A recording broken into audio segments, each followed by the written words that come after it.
Нэвтрүүлэгч хөтлөгч, санхүүгийн зөвлөх, мэдээлэл технологийн инженер, эрдэмтэн судлаач, мэргэжил салбар бүрийн төлөөллүүд бас шилдэгүүдээс бүрдсэн Brain Talk DC podcast.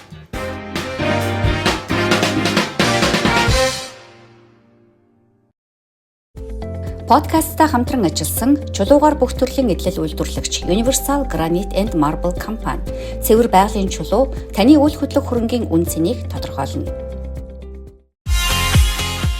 Подкастта хамтран ажилласан үйл хөдлөх хөрөнгийн компанийн мэргэжлийн зурчлагч топ продюсер Долгор Плоц таны хэрэгцээ шаардлагад тулгуурлан мэргэжлийн түвшинд зөвлөгөө өгч шуурхай үйлчилнэ.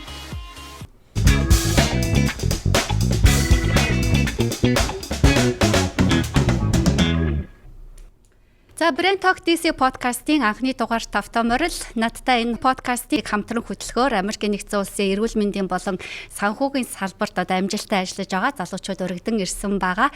За Америкт ас хол ажиллаж амьдарч байгаа ч гэсэн эх орныхоо хөгжил дэвшил тус нэмрээ оруулах юмсан медицин сурснаа бас одоо хүмүүст хэлж өгөх юмсан гэсэн хүсэл зорилго бол бидэнд бол байдаг тийм ээ. Тимчүүднээс бид нэр ингээд нэгдээд Brain Talk DC подкастынхаа анхны дугаарыг та бүхэндээ хүргэж байгаадаа маш их баяртай байна. Brain Talk DC подкастын зүрхэн болсон хөтлөгч нэвтрүүлэгч Уран чимэг буюу Урнаа. Авто Москвагийн Остан киног төгсөгч, Америк дахь монголчуудын дуу хоолой болсон Human телевизийг үүсгэн байгуулагч, үзэгчид түүнийг үндэсний телевизийн ууган хөтлөгчөөс эхлээд халдвар царайтын Замура, Ребека, Дианера, Японы Ошин киноны Ошины дүрд дуу оруулснаар нь амтахгүй. Дэлхийн соёлоос сурч мэдстэй хуваалцах бүсэлтэй сор болсон монгол сэхэтнүүдийг дугуй ширээндээ өнгөрж элдв цензургүй ил тод үнний төлөөх дууч байхыг уриалсаар тэр Brain Talk DC подкаста эхлүүллээ. За олон улсын валютын сангийн санхүүгийн ахлах шинжээч Батцал миний зүүн гарт тал сууж байна. Сайн байцгаана уу. Welcome to Brain Talk. Ховардын их сургуулийн эмзэн сургуульд эрдэм шинжилгээний ажилтан эмийн химийн туслах профессор Гандмөр байна. За сайн байцгаана уу. За Worldwide Technology компани санхүү эрхэлсэн захирал Мөги. Сайн байцгаана уу. Brain Talk DC подкастын тэтгэн болсон зочин хөтлөгч Батцал буюу Зулаа. Жинхэнэ органик Монгол үйлдвэрлэгдсэн бүтээгдэхүүн буюу зөвхөн Монгол эзэмшсэн боловсрол мэдлэгээрээ Дэлхийн банк олон улсын валютын санд өргөдөн ажиллаж Монгол хүний оюуны цар чадамжийг гайхшруулж яваа бүсгүй. Монгол залуусын нийгэмдэх эерэг оролцоог нэмэгдүүлж хүчирхэг хараат бус нийгмийн төлөө хамтдаа ярилцаж шийдэл төрхийг зулааж чухалчилдаг. Тиймдээч тэр залуучуудын хүч чадал цаг хугацаа итгэлийг зөв зөв зарцуулж ашиглаж байхыг уриалахаар Brain Talk DC подкастын ширээнд өргөдлөө. Залуугийн төлөөлөлт гэдэг утгаараа тэр яхаарахгүй Brain Talk DC подкастын тэтгэл болон гялалзаж байна. За тэгээд үндсэн сэдв рүүгээ орохын өмнө бид нэр зочин хөтлөгчдөөсөө бас нэг асуултыг асууя гэж бодож байгаа. За манай подкастны хамгийн залуу хөтлөгч Батцалаас эхлэе. За Батцалын хувьд бол одоо урд нь Дэлхийн банкнд ажиллаж байсан. Одоо бол олон улсын валютын санд ажиллаж байгаа тийм ээ. Тэгээд энэ бол яа харахгүй дэлхийд тодтолтой байгууллагууд. Тэгээд ажиллаж исэн ингээл ярих айгу амархан тий. Яг одоо энэ байгууллагуудад ажлын гараагаа эхлэнэ гэдэг бас амаргүй байсан баг. Би бол 2002 онд Америкийн нэгдсэн улсад ирсэн. Яг бусад цагаачтай адилаар янз бүрийн ажлуудыг хийж үзчихсэн. Энд бол одоо ингээд зөөх, чүхэн асрах, бүр эмнэлэг төртөл нөөмис заслын одоо тоног төхөөрөмж цэвэрлэх гэх мэтчлэн ажлуудыг хийжсэн те. Тэгээд мусалж хийжсэн болов жаахаа. Жил хагас яг ажиллаад ер нь эдгээр ажлууд бол ягаад ч миний хийх ажил биш юм бэ. Тэгээд яг тэрийг ойлгоод би ямар зорилготой яг юу хиймээр байна гэдгийг нэлээд удаан бодсны эцэст бол за ямар ч байсан би энийг өөрчлөх хэрэгтэй те амьдралынхаа арга замыг өөрчлөх хэрэгтэй юм байна гэдгээс бүх юм ургаж гараад тэгээ нэлээд одоо ингээд хөөцөлдөж явсны эцэст бол Toyota компанид ажилд орсон. Toyotад бол баг бас надад хийж үзээгүй ажил баг байхгүй. Хамгийн сүүлд бол санхүүгийн менежер хийж агаад тэгээд Toyota-гоосоо Дэлхийн банкнаасаа олон улсын валютын санд одоо сүүлийн Дэлхийн банкны олон улсын валютын сан 2 бол нийлээд 13 жил болчихсон. Дэлхийн банкнд ажилд орж исэн төгсчий хөөхөн штэ зулаа тий. Чи ч баг тэнхээ ажилчин болох шахсан гэвдээ тий. Орхосоо өмнө штэ баг тий. Тий. Гэхдээ энэ арга замыг бол бас өшөөнийг монгол хүн надад зааж өгсөн. Өөрийнхөө CV-г одоо маш олон хувиар хэвлээд тэгээд ер нь Дэлхийн банкны хаваар эргэлддэг ажилд олсон. Өдөр болгоо. Тэгээд тэр монгол хүн маань бол намайг яг оруулж өгдөг. Барилга руу ороход их хэцүүлтэй. Ерөнхийдөө бол аюух шалгантай тий тусгай цагдаа нар хамгаалж байдаг. Тэгээд ер нь зүгээр хүнийг бол оруулдаггүй байхгүй тий. Заавал одоо нэг ажилтан хүн ингэж татаж оруулж өгдөг. Барилга руу орохын тулд тэгээд ерөөсөө өглөөнөөс орой болтол тэр хаваар яваад кофе уугаал өдрөө хоол идэл хүн болгонтой уулзаал танилцаал өөрийнхөө CV-г өгч явж агаад ямар ч байсан тийм боломж олцсон. Тэгээд одоо тэр бол түүх болж үлдээд тэрнээс хойш 13 жил ингээд өнгөрчээ. Маш их зүтгэл баярлалаа. Харин тий. Brain Talk DC podcast-ийн тархин болсон зочин хөтлөгч Ган Төмөр буюу Ганаа. Солонгос Америкийн ихтэй сургуулиудад эрдэмтэн судлаач туслах профессороор ажиллахаас эхлээд Америкийн энзим патентын эрх авах туршлагыг олон улсад нэвтрүүлж ирсэн тэрээр био онгахын шинжлэх ухааны доктор зэрэгтэй. Brain Talk DC podcast-ийн зочин хөтлөгч маань одоо Америкийн нэгдсэн улсын Вашингтон DC хот дахь Ховардын их сургуулийн энзим сургуульд эрдэм шинжилгээний ажилтан, эмийн химийн туслах профессороор ажилладаг. Зөвлөх эрдэмтний хуваар хувийн хвшилтүүдийг дэмждэг Ганаа докторын сонирхол татам судалгаануудыг та чих дэвсэн сонсоорой. Ган Төмөрийн хувьд бол Монгол Улсын их сургуулийг төгссөн тий. Тэгээ тэрнээсээ хойш болохоор одоо ерөнхийдөө дэлхийн маш олон орнуудад эрдэмтэн судлаач профессороор урагдсан ажилласан байна лээ. Тэгэхээр энэ бол бас тийм амаргүй зүйл өөрийгөө ингэж тасралтгүй сорж ирсний гол шалтгаан нь юу байсан бэ? Тэгээ яг олон орн гэхээсээ илүү би хоёр улсад л ерөнхийдөө ажилласан л да. Өмнөд Солонгос, тэгээ Америк. Тэгээ яг бус улсуудад яваад ингээд ихтгэл тавиад янз бүрийн байдлаар оролцох эрдэмтний ажил хийж байгаа учраас тэгээ явж байсан бас. Зүгээр Монгол Улсын их сургуулийн химийн факультетуудыг органик химчгээд мэргэжлэр төгсөөд гол юм бол одоо бид хэд ингээд химийн чиглэлээр сурдаг учраас судалгааны ажил хийдэг, туршилт хийдэг байхгүй юу. Тэгээ яг би чинь нэг 2 дугаар курсээс эхлээл судалгааны ажилд дуртай болоод ингээл нэг багшаас очиж асуугаад би ингээд судалгаа хиймээр байна гэл ингээд тэгсэн чинь болж штэ гингүүд. Тэгэл нэг нефтийн судалгаа хийдэг. Тэгээ явсаар байгаад би сургуулаа төгсөөд төгснөхийн дараа дахиад нэг компанид ажиллаж байсан юм а тэр хоорондоо бас мастер хийгээд тэгээ явсаар байгаа зүйлд химийн хүрээлэнд бас орж ажиллаад би ч өөрөө судалгаа хийхэд дуртай юм чинь тэрийгээ дагаад яваад байгаа.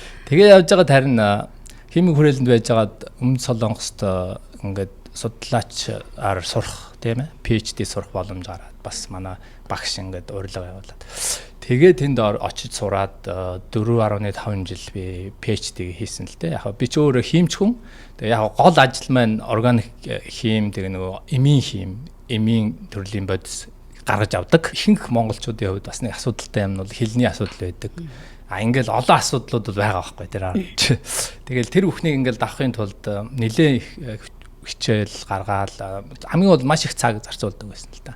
Хүн чинь ингээл юм хийгээд байхаар сайжраад байдаг байхгүй. Багаагаар сайжраалаа. Анх нэг пепер олж уншихад бол магадгүй нэг 10% л ойлгох байх. 10% ч хүрэхгүй байх. Ингээл олон удаа уншаад байхаар нөгөөт нэг ингээл хувь нь өсөөл.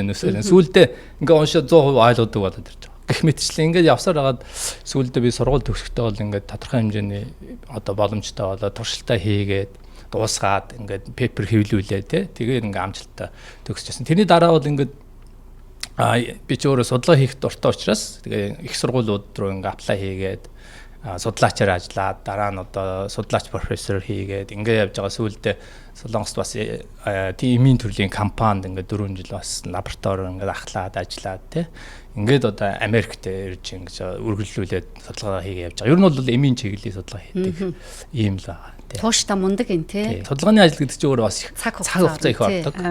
Айгүй их сууж хийх ажил ихтэй. Дээрээс нь туршилт хийн. Тэгээ яг бүх юм ингээл нөгөө дуртай учраас өөрөө л яваад л тэгээд явжлаа.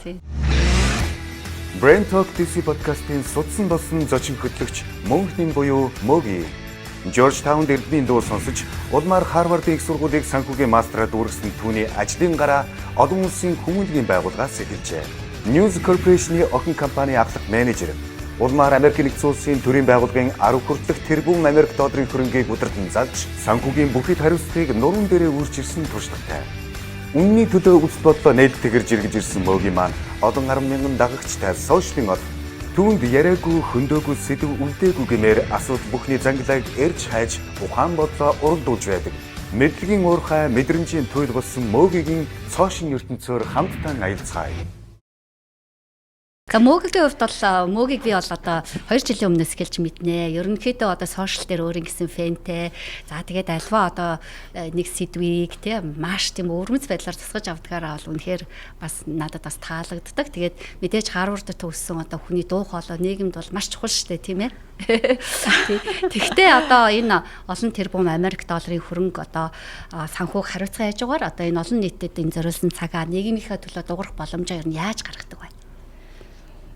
Залуу ахтаа бол ч одоо тэгэл бүхэл юм ингээл нуруунд дээр үүрэл ингээл явдаг гэсэн тий. Одоо тэгээ сүүлийн үед бол цагаа яаж хаанд юунд хинд юунд цагаа зарцуулах вэ гэдгийг сурч эхэлж байна л да. Тэгэл одоо би ч одоо санхүүгийн менежмент ажил хийгээд одоо баг 13 4 жил болж байна. Тэгэхээр ч одоо ингээл бас ороо ажиллаулдаг хүнтэй боллоо. Тэгээд нэг 10 жилийн өмнө надад нэг босс байсан байхгүй. Одоо тэр миний супервайзер тэр залуу маань одоо Жорж Мэйсон их сургуулийн олон улсын оюутнууд хариуцсан департаментийн директор хийж байгаа тэр залуу байгаа. Тэгээ тэр надад ингэж хэлжсэн хөө мөөгийн чи хардаа доор хүмүүстэй делегат ажиллаа ингэж хариуцаж ингэж өгч сураа. Эднэр чинь хизээч чам шиг угаасаа 100% хийнэ гэж хизээч байхгүй. Гэхдээ чиний хийж байгаа хийхээс чинь 80% шиг хийж байгаа юм бол тэгэл болоо. Чи өөрийгөө ч зовоож ин бид нарыг ч зовоож ин ажлыг ч амжуулахгүй байна. Тэгээд тийм болохоор зэрэг одоо ингэ делегат буюу те ингэ ажиллаа гэж өгч сурна. Тэгэл яг тэгэл тэр бол надад амар том сургууль болсон те. Тэгээд за энийг ингэж хариуцуулж өгч сурах хэрэгтэй юм байна. Нэгдүгээр би өөртөө юу өгч чинь амралт өгч чинь, хоёрдугаарт нөгөө хүмүүст хөгжих боломж өгч байгаа байхгүй. Тэгээд дээр нь би бас юунд цаг зарцуулах айгүйх сурсан. Тэгэл за ажил бол 2 номер. Миний гэр бүл бусад зүйлс бол 1 номерт миний эрүүл мэнд гэр бүл ингээд зүйлс 1 номерт бас байх хэрэгтэй юмнууд байдаг юм байна. Гэдгийг яг ингээл ойлгож эхэлсэн. Тэгэл миний сурсан юм тэр л байгаа л да. За одоо ингээд үнэхээр ингээд Харвардын их сургууль төгссөн төгсөгчөөс эхлээд одоо санхүүч бас эрдэмтэн судлаач гэдэг энэ манай баг ингээд бүрдсэн одоо подкастныхаа эхний дугаарын одоо анхны сэдвийг эхлэхэд бэлэн болоод байна. Энэ удаа бидний одоо хөндөх сэдв бол ажлын 4 өдөр түүний сайн муу тал, түүнээс урган гарч ирж байгаа асуудлуудын талаар ярилцъя. Подкасттай хамтран ажилласан чулуугаар бүх төрлийн эдлэл үйлдвэрлэгч Universal Granite and Marble компани цэвэр байгалийн чулуу таны үйл хөдлөх хөрөнгийн үн цэнийг тодорхойлно. Подкасттай хамтран ажилласан үйл хөдлөх хөрөнгийн компанийн мэргэжлийн зурчлагч топ продюсер Долгор Плоц таны хэрэгцээ шаардлагад тулгуурлан мэргэжлийн төвшөнд зөвлөгөө өгч шуурхай үйлчлэнэ. Дэлхийн ихэнх улсад бол бүтэн цагийн ажилтаа хүн 7 хоног 40 цаг ажилладаг тий. За зарим тохиолдолд одоо ингээд илүү цагаар ажиллаж байгаа ч гэсэндээ одоо нэмэгдэл цалин ч юм уу урамшуулал энэ төр бас байдаггүй. Тэгээд сүүлийн үед бол интернетээр бас ажиллаа хийдэг штэ. Тэгэхээр ажилтаагаа яалтчгүй ингээд өдөрч шүнж хамаагүй бид нэг холбогдоод байгаа байхгүй тий. Гэхдээ энэ олон улсад ажлын 4 өдрийг дэмжсэн түүн рүү чиглэсэн олон ажлууд хийгдээд удаж байгаа юм байна. Жишээлх юм бол Белгус ажлын 4 өдрийн хууль баталсан. Европ дахь анхны улс болсон. За Америк компаниуд ч гэсэн ажлын 4 өдөр хөдөлгөөнийг эрчимтэйгээр дэмжиж эхэлсэн. Жишээлх юм бол 100 ажилчинтай компани байлаа гэхэд ажлын 4 өдрийг 10 үнэтэй баг дээрээ туршиж үзээд түүнээс одоо гарсан сайн болон сөрөг талуудыг нээлттэйгээр ярилцсан байна.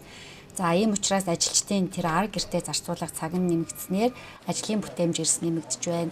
Ажилчдын сэтгэл зүй сэргэж байна. Ажилдаа хандах хандлага улам нэмэгдсэн байна гэдэг ийм мэдээллүүдийг бол Америкийн хэвлэл мэдээллүүдээр гарсан судалгаанууд бол харуулж байгаамаа. За тэгвэл ажлын 4 өдрийн тухай та бүхний бодол яг юу юм бэ? Энэ тийм боломжтой юм уу? Ажлын 4 өдөр үнэхээр боломжтой. Ер нь бол нөгөө нэг ажлын үр бүтээмж хамаагүй илүү нэмэгддэг. Хүн болвол би угаасаа 4 өдөр л ажиллана, 3 өдөр амарна гэдгийг ойлгож байгаа тий. Тэгээд энэ нөгөө хүний өөрийн сэтгэл зүйн асуудалд одоо баяр баясгалан нэмж байгаас гадна энэ бол эдийн засагт нэлээх үр нөлөө үзүүлж байгаа байхгүй. Яг л хүн 5 өдрийнхөө цалин авчаад 4 өдөр ажиллаад 5 5 дахь өдрөө жишээлхэд хүүхдүүдтэйгээ хамаагүй илүү цагийг зарцуулж хамаагүй илүү мөнгийг бас эдийн засагт буцаагаад зарцуулж гин гэсэн үг байхгүй. Хүүхдүүдээ кино үздэг юм, парк ордог юм уу те илүү тоглоом авч өгдөг ч юм уу. Ямар нэгэн тэр аргаар эдийн засагт буцаагаад эн чинь эргэх нөгөө нэг эргэлтийг ингээд үзүүлж байгаагаараа санхүүгийн бас ач холбогдолтой байдаг. Ер нь бол ковидын дараа итгэлтэйгээр авч олсон туршлага гэх юм бол бид нар ертөөсөө гэрээс ажиллах юм. Заавал очиж ажиллаад тахнаад ямар шаардлага байхгүй. Би өөрөө хийх юм хийчих чадна те би технологиг мэдэж, техникийг мэдэж, миний бүх юмнууд энчээ байж байна. Надад заавал тэнцээ хүнтэй очиад сайн уу гэд ингээд суух шаардлага байхгүй гэдэг нэг юм бас асуудал гарч ирж байна те. Нөгөө талаар гэх юм бол одоо Америкийн хувьд жишээлхэд 7500 агентлаг нь улсын байгууллагын агентлаг нь одоо ийм 4 өдрийн системээр ерөнхийдөө ажиллаж байна гэсэн үг. Тэр нь юу вэ гэхээр одоо 500 хүн байлаа гэхэд 250 нь эхний 7 хоногийн 5 дахь өдөр амарлаа гэхэд дараагийн 250 хүн дараагийнхаа 5 дахь өдөр амраад ингээд явчихдаг тий. Тэгэхээр за өшөөнийг энчээ бас авч бид нарын ингээд бодож үзэх магадгүй сайн тал гэх юм бол эн чинь бас нөгөө нэг маш их юм ачааллыг бууруулж ирж байгаа байхгүй тий. Нэг талаас хүмүүс за 5 өдөр ингээл одоо нөгөө машина байраад бензинээ зарцуулаад орж ирдэг гэсэн бол одоо 4 өдөр ингээд болоод ирэнгүүт чинь тий хүний толгойд бол би хамаагүй олон өдрийг одоо ингээд нөгөө гэр бүлтэйгээ ингээд өнгөрөөж болно гэдэг нэг бодол нөгөө тал дээр болох юм бол бас нөгөө одоо замын ачаал ч юм уу хамаагүй их багасаад ингээд ирдэг. Одоо зүгээр миний өөрийн туршлагаас ингээд харж байхад 5 дахь өдөр бол ерөнхийдөө хэрэг Вашингтон DC хот руу орж ирэх юм бол баг хүн одоо ингээд маш их бага ачаалтайгаар ингээд орж ирч чаддаг тий.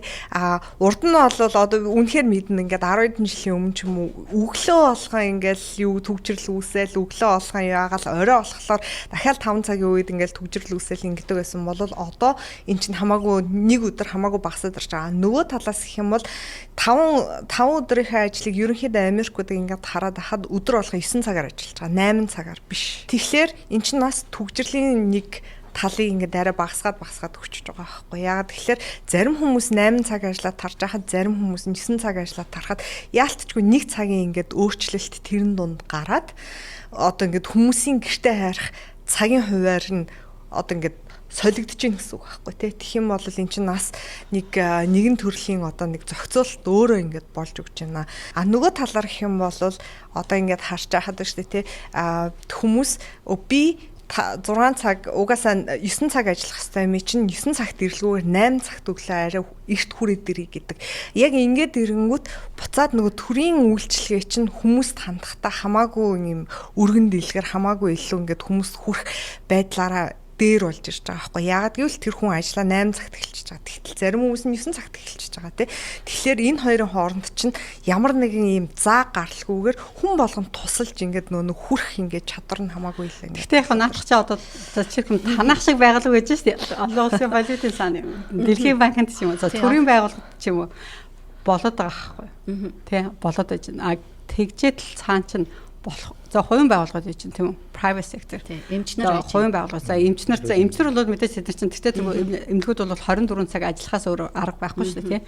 Тэгэхээр чинь тэд чинь ямар нэгэн байдлаар тэд чинь одоо эмчнэрээс хэлгэж ингэж ажиллуулж иж 24 цаг эмчнэр эмнэлгийн байгууллагууд бол ингэж ажиллахаас өөр аргагүй. За тэгжээд л буцаад одоо private sector ингээ хувийн ерөө ороод ирээ. За яг зарлага нөхөх тал дээр бол болж байгаа байхгүй. За жишээлбэл одоо юу гэдэг энэ байшин дээр ажилч нь 4 хоног ажиллаад ингээд ажил руугаа явцдаг бол ингээд 5 дахь өдөр нь гэрэл мөрлийн унтраагаад ингээд тог цоглохын дээр яг нэг төлөв орлого яах юм. Орлого одоо 5 дахь өдөр ажиллаж ээж орлого олдог компаниуд зөндөө байж шүү дээ. Тийм үү? Сервис одоо үйлчлэгээний байгууллагууд байж байна. Хэрвээ тэд нар одоо зөвхөн 4 хоног ажиллах юм бол нэг өдрийн бүхэл бүтэн нэг өдрийнхөө орлогыг алдчихна. Тэгэхээр нөгөө компаниуд бол 4 5 өдөр ажиллахаас аргагүй болоо явчихж байгаа байхгүй юу? Тэгээд таны хувьд бол яг эдийн засгийн талаас нь ингээд ярьж байна л да. Тэгээ яг ийм юм байт юм лээ. Ер нь бол яагаад 5 өдөр ажиллах болсон юм? Хизэнээс ихсэн. Тэгэхээр ер нь энэ анх бараг 100 гаруй жилийн өмнө Henry Ford анх компани дээр энийг хэрэгжүүлсэн юм лээ. Тухайн үед бол яг компаниуд одоо жишээ нь бараг 100 цагаар ажиллаулдаг байсан юм л да хүмүүсийг. Тэгэл Ford-оос өмнө. Тэгээ Ford гэнт зүгээр нэг богино цагаар ажиллаулаад үзье яах нь гэд ажиллуулж үзсэн юм байна л да. Тэгсэн чинь нөгөө хүмүүс нь аягүй сайн ажиллаад бүтээмж нь аягүй сайн өссөн. 100 цагаас ажилласнаас хамаагүй илүү болоод ирсэн. Тэгэхээр н компани тэр чигээр нь 5 өдөр 40 цагаар ажилладаг болгоцсон. Тэгээд Америк яг тэрний дараа ингээд 1930-аад оны үед Америк хууль гаргаад ингээд 5 өдөр бүр болгосон. Тэр нь ингээд одоо бараг 100 жил болж байгаа юм байл. Түүхийн хувьд Монгол яагаад хагасан бүтэнсэн гэж нэрлэгийг та нар мэдгүй юм. Чи мэдэхгүй байж болов. Мэдэн намайг нилээ бас том болтлоо ангид ортол хагас өдөр хичээлд үлсэн шүү дээ. Тэд нар чинь тэр чинь хагасан гэдэг нэртэй байхгүй. Тэгэхээр миний ойлгож байгаа бол ийм байна. Одоо яг Америк бол одоо 100 жилийн өмнө ингээд 5 өдөр шилжиж 40 цаг. Гэтэл зарим нэг одоо социалист орн одоо жишээ нь Оросч байдаг юм Монгол те үлдсэн байсан байна л да. 6 өдөр ажилладаг. Ингээд одоо 40 биш. Магадгүй одоо 50 цаг ч юм 45 цаг ч юм ингээд ажилладаг болсон. Тэр нь л явсаар байгаад манай дээр үлдсэн байсан юм шиг байлээ. Ер нь бол 90 он хүртэл тийм асуудал байсан юм шиг.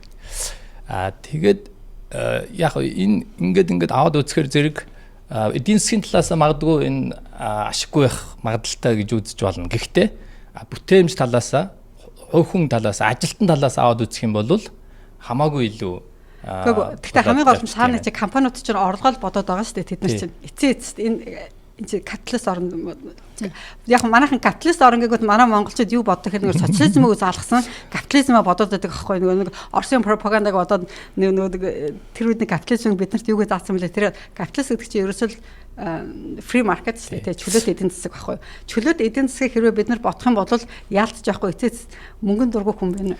Тэгвэл ийм байд юм. Одоо судалгаан дээр ингээ хараад үзэхэр зэрэг магадгүй 5 өдөр ажиллаад хийсэн орлого чинь 4 өдөр хийгээд олсон орлоготой ижилхэн заримдаа бараг илүү гарч байгаа. Хувь хүнийх нь хувьд ахгүй. Компани хувьд ялгаагүй тийм асуудал. Та нар бүгдээрээ ажиллаа.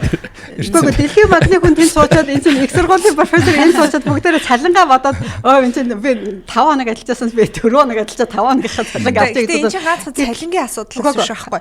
Одоо та боддоо жишээлхэд ингэж одоо Японд нэг ийм судалгаа хийгдсэн байгаа юм. За ингээд нөгөө нэг air condition те нөгөө нэг хүт үлээдэг. Яг тэгэхээр халуун орон учраас одоо Америк бол баг өвөлдөө ч гэсэн хүтэн бидний хувьд бол ингээд үлээж байгаа штэ тий. Тэгвэл ингээд нөгөө офис дээр ингээд суухлаар эмэгтэйчүүд нь дараад идэг хэрнээ эрэгтэйчүүд нь халууцаад байна ингээд байдаг гэсэн юм байна л да.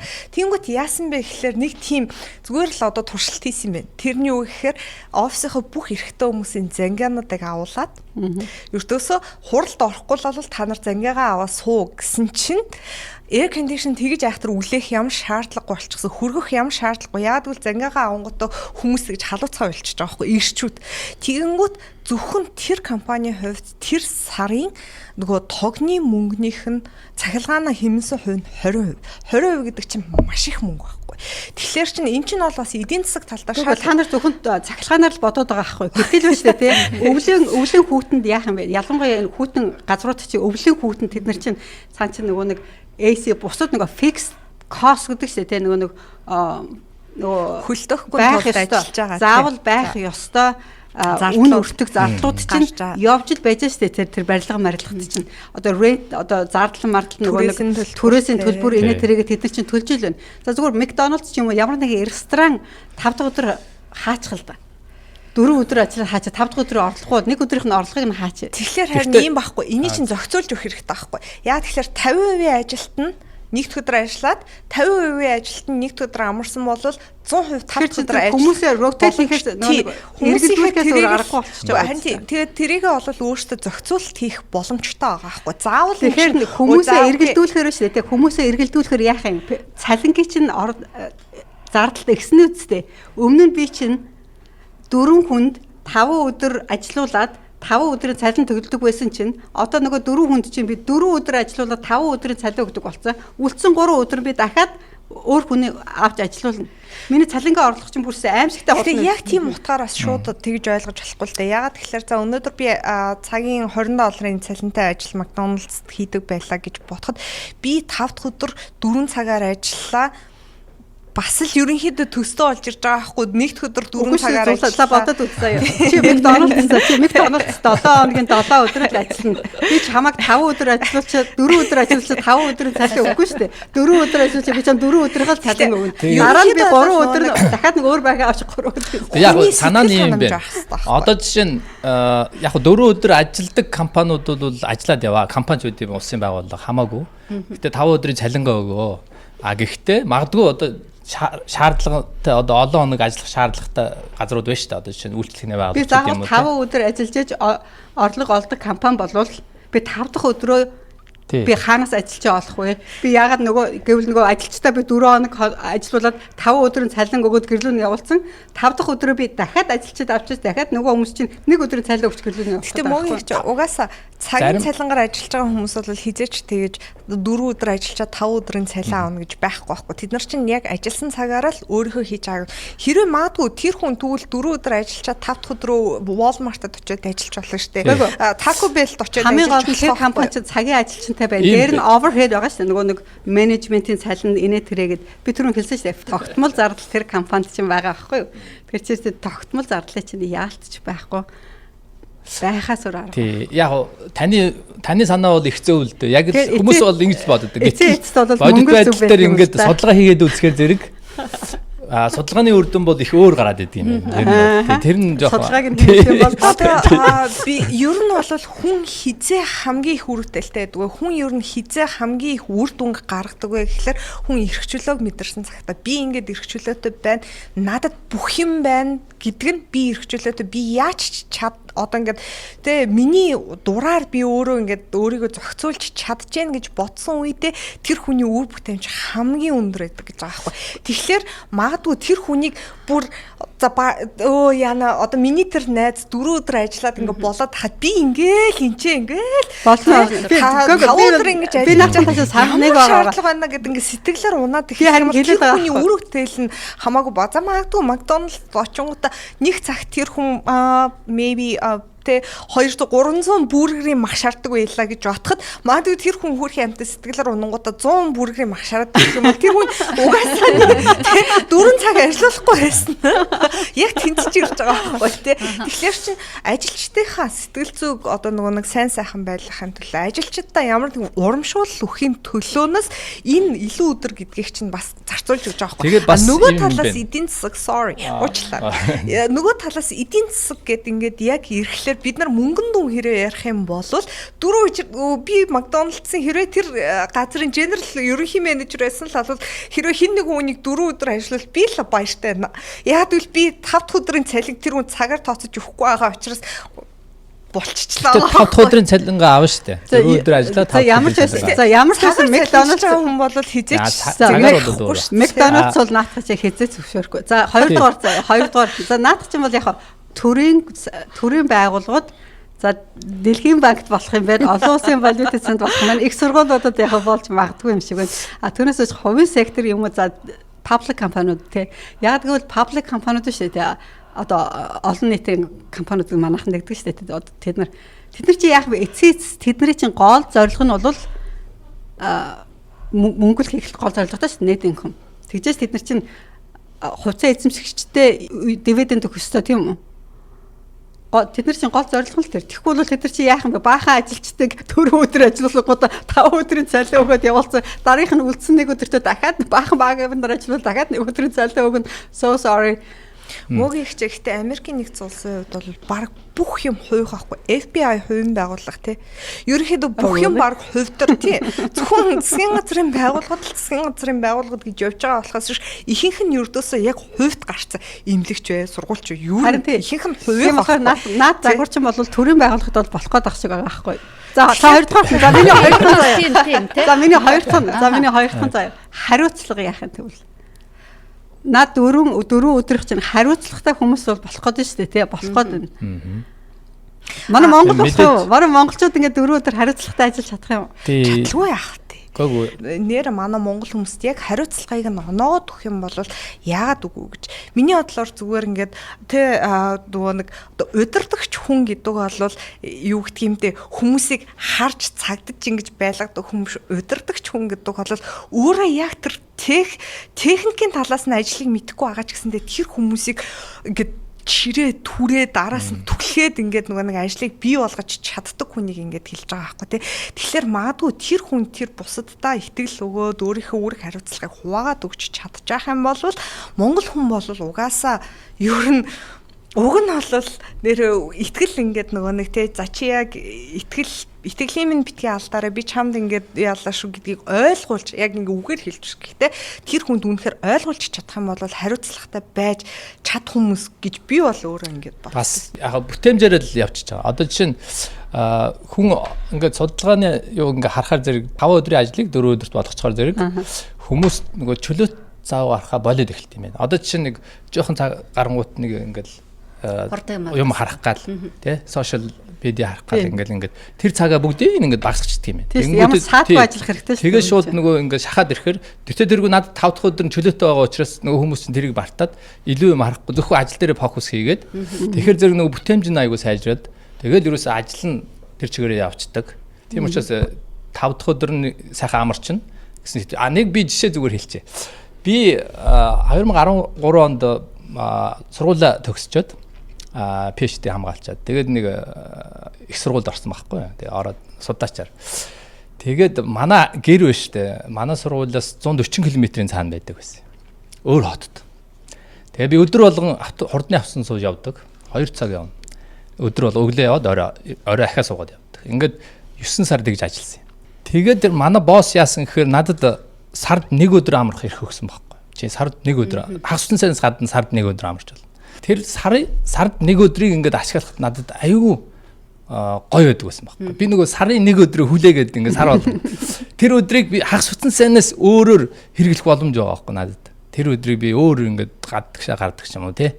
Ингээд би ингээд 9 сар тэгээ явцсан. Буцаад манайх нөгөө юурлууга сургууль руугаа ойртод нүгөөд ирсэн чинь би одоо нөгөө сарынхаа 1 өдрийг авъя гэсэн чинь өгөхгүй. Чи хажууд ирсэн юм чи тэргээр хараад. Ингээд тэрнээс ингээд үндэслээд харах юм бол 1 өдөр ч гэсэн хүнд одоо ингээд ямар нэгэн байдлаар илүү цаг гарах юм бол хүний бүтээн сайжраад ингээд айгүй тийм одоо юу гэх юм бэ? Эрэг. Чи бол айгүй тийм хариуцлагатай хүнийхэн төлөөлөл нь чи байхгүй юу? Яг магадгүй л дээ. Гэтэ ер нь хүн ингээд баяр жаргалтай шүү дээ тий. Аливаа нэг зүйлд сэтгэл хангалуун байгаад эрхчлөөтэй гэдгийг мэдэрч лах юм бол хариуцлага өөрөө яг тэрүүгээр ингээд ирдэг.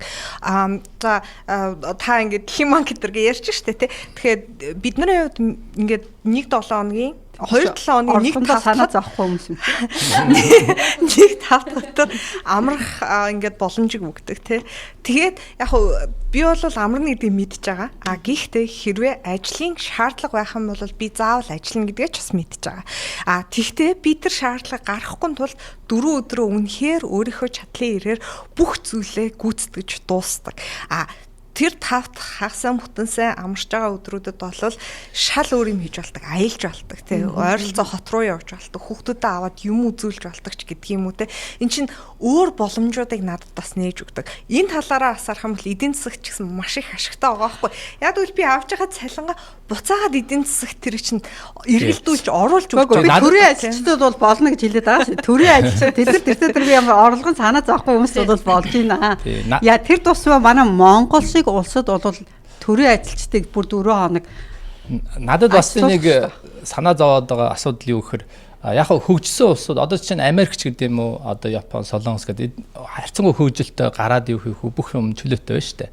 Улсуудад бол энийг тохироод байгаа шүү. Одоо чөлөө цаг зарцуулах газар ихтэй. Тийм учраас одоо 1 өдөр ингээд амархад бол хаан чошоод ингээд чөлөө цагаа зарцуулчин тийм үү боломжтой байна. Гэтэл одоо хөгжил буураа байгаа улсууд одоо жишээ нь манай улс гэдэг ч юм уу тий гараад ингээд одоо илүү 1 өдөр гарлаа хаана очих вэ? Очих газар байхгүй тийм үү? Тэгээд дөрөв өдөр ажиллаад нэг өдөр гараад ирэхлээр чинь хүмүүс чинь тэр чинь хараад бид нарт ийм цагаа зарцуулах газар хэрэгтэй юм байна гэдээ бас хөгжиж ирэх бол нэг юм барьж мараад. Тэгэхээр тэр талаас нь харах юм бол тийм хэрэгтэй болчихж байгаа бас хэрэгтэй гараад ирж байгаа байхгүй тий. Монголын одоо ажлын байрны гүйцэтгэл шалгадаг юм уу гүйцэтгэлийг үнэлдэг тэр culture тэр бүр ингээд үндсээр өөрчлөгдөх хэрэгтэй байхгүй. Би одоо бүр аягүй сайн сандаг өмнөх их хурлын сонгуульч одоо хэдэн онд болсон 20 онд болсон шүү дээ тий. Тэгэхээр ингээд сумын газрын юу болж байгаа байхгүй. Юу одоо нэг улс төр орохгүй гэхдээ. Тэгэхээр ганцхан юм хэлж. Сумын газрын нөгөө ингээд сонгуулийн сурталчилгаа болж байгаа байхгүй. Тэгсэндээ сумын газар нэг энер дээр гарч ирсэн ингэдэг. За би тэр уул уурхай яамд ажиллаж байхдаа өглөө би 7 цагт очиод орой 11 цагт хардаг байсан гинэ. Тэгэхээр тэгсэн ингэж байгаа байхгүй. Манай ажилчид надтай цуг очиод хинэнч намайг явахаас гэртээ харддаг байсан.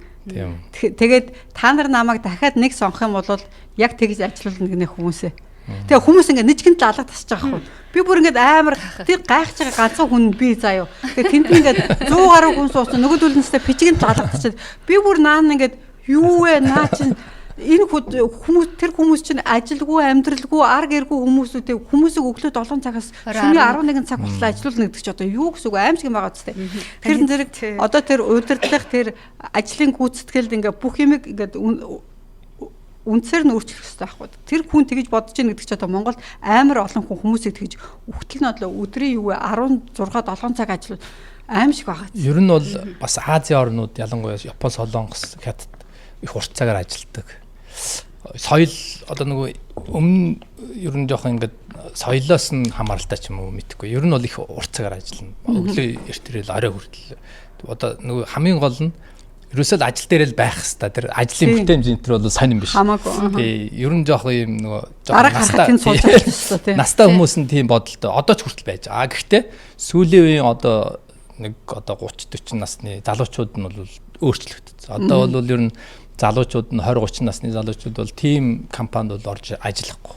Өөрөөсөө гарлаа гээл маргааш нагараа явж. Тийм учраас одоо ингээд ерөөсөө дэлхийн нийтээрээ ингээд нэг юм хандлага болж байна л да. Залуу үе нь бол бага ажиллаж тий илүү бүтээмжтэй тэгээ илүү одоо нөгөө чөлөөт цаг гаргах ийм хандлага руу яваад. Тийм асуудал байдаг. Хүний яах нэг ингээд сэтгэл зүйч нь өөрөө их сонин юм байдаг юм л да. Яг ингээд чиний цагийн уурч 9-5 шүү гэдэг ингээд өчглөр за би яг энэндээ баригдана гэд ингээд бодхолоор за яах вэ өнөөдөр би хийж амжихаар байсан ч гэсэн за яах вэ маргаашилч дөө би угаасаа надад дахиад 8 цаг байгаа юм чинь гэж бодогддаг те. Гэтэл би угаасаа амрах юм чи энэ чи шахаад ингээд хийж явах юм бол надад хэрэгтэй гэд ингээд бодох юм бол хүн бол маш их үр дүнтэйгээр бас нэг ингээд ажиллаж болж байгаа байхгүй. За өчигдөр жишээлхэд манай хоёр хүүхдийн сургууль хааж байгаа. Яагаад тэгэхээр сонгуул нөгөө ерөнхийлөгчийн сонгуулийн сунгаа болж байгаа учраас сургууль дээр нь одоо тэр сунгааны нөгөө нэг те санал асуулгуудыг авч хураана гэд ингээд хааж байгаа байхгүй. Гэхдээ одоо яг ийм туршилтууд ерөнхийдөө ингээд жоохноор яваад байдаг болчихжээ те. Ер нь бол нөгөө талаар гэх юм бол за төрийн байгууллагч бай ер нь ямарваа нэгэн байгууллагт угаасаа тасарч болдоггүй үйлчлэгээнүүд гэж байна тийм үү одоо цалинч боддөг юм уу те. Ерөөс ингээд тасарч болдоггүй үйлчлэгээнүүд гэж ингээд яг ингээд цаатлыг барьж яадаг юм юмнууд гэж байршдаг. Гэхдээ одоо бүх компаниуд өөрсдийн бизнесийн үргэлжлүүлэх төлөвлөгөө гэдэг юмнуудаа гаргадаг болчих. Тэрний юу гэхээр бид нар ямарваа нэгэн юм тохиолдоход за бид нар энүүгээр ингэж арын хаагаад тэрүүгээр тэгж арын хаагаад энэ хүн яг ингэж орж ирээ тэр хүн яг ингэж хийгээд те энэ хүний систем нь яг гэртэн бэлэн байгаа тэр хүний одоо нөгөө нэг те техник технологиг нь ингэж хангаад өгнө. За яг ийм тохиолдол болоход энэ дарга нь ингэж дараглаад бусдыгаа бүгднийг нь удирдаад ингэж аваад явчих юм шүү гэдэг төлөвлөгөөгөө гаргаад одоо бүр тэргээ суурлуулчихсан. Одоо миний хувьд гэх юм бол би мэдж байгаа хэрвээ шуурга болоод манай ажил хаалаа гэхэд би шууд энийгээ залгаа шууд тэр хүн рүү харьцаад миний бүх одоо нөгөө нэг цаашаага ингээд бизнесээ үргэлжлүүлээд аваад явах хангалттай бүх юмнууд нь яг тэр нөгөө төлөвлөгөөнд ингээд тусгагдаж өгч байгаа байхгүй тий. Тэгэхээр заавал одоо юу гэдгийг бүр эрүүл мэндийн салбарт одоо жишээлхэд зүгээр би жишээ дурдъя. Манай ээж нодон жил ингээд нилээх өвдөд зүрхэн өвдөд эмнэлэгт ингээд очиж байгаа юм тий. Тэгээ тэр үед шүн байсан.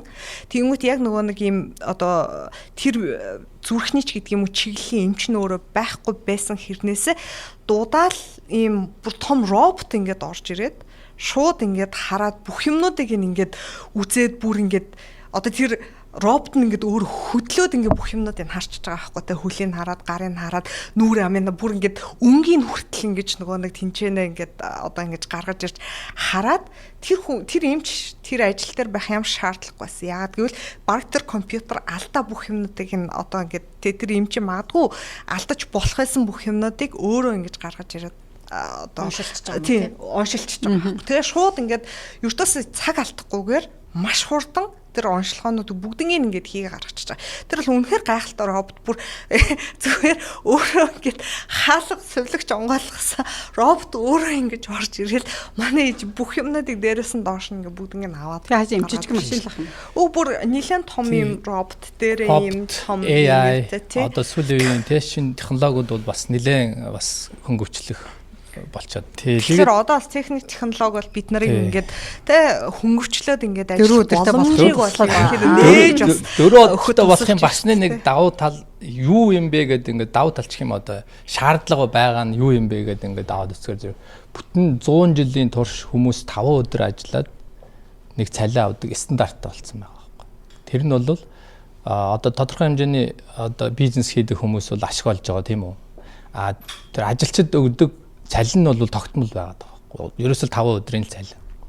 Гэтэл одоо хүмүүс чинь бас ингээд тодорхой хэмжээний одоо 100 жил болчиход байгаа чинь тодорхой хэмжээний өөрчлөлт гарах хэрэгтэй байна шүү дээ. Хүмүүс арай илүү орлого олмоор байхгүй.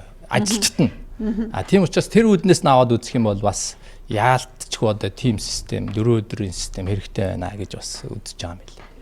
Би бас өөрийнхөө зүгээр нэг жишээг дуртай. Би одоо ингээд олон улсын валютын санд ингээд ажиллаж байна тийм үү. Бүтэн цагаар яг 40 цаг 7 хоногийн ингээд ажиллаж байгаа. Гэхдээ нөгөө нэг тийм надад нэг өдөр авах боломжтой байдаг учраас би өөр газарт бас зөвлөх хийх боломжтой байсан учраас сүүлийн 2 жил гэхэд би Жорж Вашингтоны их сургуулийн их сургуульд одоо ингээд санхүүгийн зөвлөгч юм хийгээд явчихж байгаа. Тэр бас давуу тал болоод байна. Одоо 5 дахь өдөр ашиглаад өөр газар ажиллах боломж биш. Тэгэхээр надад бас судалгаа тийм би тэр сургуулиас сурах юм надад маш их байгаад би тэндээс туршлага судлаад 2 газрын ажил угаасаа ерөнхийдөө санхүүгийн ажлууд учраас ойлгомжтой хоорондоо ингээд ойролцоо учраас хийгээд ингээд болоод явчихж байгаа. Гэхдээ би тэр сургуульд ажилласнараа одоо юу гэдгийг би нэг хичээл тэ тэр чинь маш их хүнтэй шүү дээ. Нэг кредит нь баг $3,000 үнэтэй хичээлийг би үнэгүй авах боломжтой болдог ч юм уу те. Тэгэхээр надаас өөрийгөө хөгжүүлэх тэр тал дээр эн чинь айгүйх боломжийг ингэж нөгөө нээж өгч байгаа. Тэр үүднээсээ бол би 4 өдрийнхөө ажлыг ол нилээн одоо ингээд нөгөө үнэлдэг. Технологи хуулийн компаниуд гээд одоо зулаагийн ажиллаж байгаа газар шиг ийм төрийн байгууллагууд бас болоод байгаа юм те. Тэгэхээр нөгөө мөөгийн хилээд байгаа нөгөө ийм жиргэл мэндийн байгууллага үйлчлэгээний ажилтнууд сэтгүүл зүй гээд те.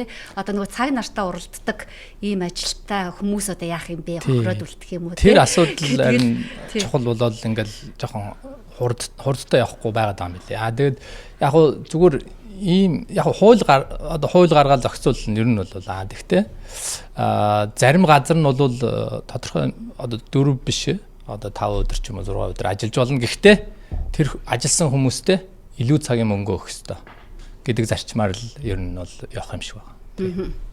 Тэгээ та нөгөө нэг түрүүн аюу сонирхолтой нь одоо жишээлхэд Бэлэг улс тэ хамгийн түрүүнд ингээд 4 өдөр ажиллах боломжийг Европын орнууд. Гэтэл Бэлгч нь өөрөө Европын холбооны нэгэн улс. Бүр Европын холбоо өөрөө төвлөрч байгаа газар нь Амстердам. Бэлгт ингээд төвлөрч байгаа те. Тэгэхээр эн чинь бол цаашгаа маш их хүчээ аваад явна л гэсэн ойлголт. Тэгэхээр хэрвээ Бэлгт ингэж гарч байгаа бол Европ даяар хүчээ авах нь бол ойлгомжтой те. Европын холбооны нэлээд олон улсууд хэрэгжүүлсэн бүр. Европын холбооны орн. Дээрэс нь Бэлэг бол Европын холбоо өөрөө төвлөрч байгаа одоо төв нь учраас тэр бол цаашаа ингээд явна гэхэд бол тий үнэхээр бараг баталгаатай асуудал. За ер нь ингээд ажлын 4 өдрийн талаар санал бодлоо одоо ингээд солилцоод одоо та гурав бол нэлээд сайхан бас яриа өрнүүллээ шүү дээ. За тэгвэл яг одоо Америкийн нэгдсэн улсад ер нь яг ажлын 4 өдөр шилжсэн мууж байд юм уу?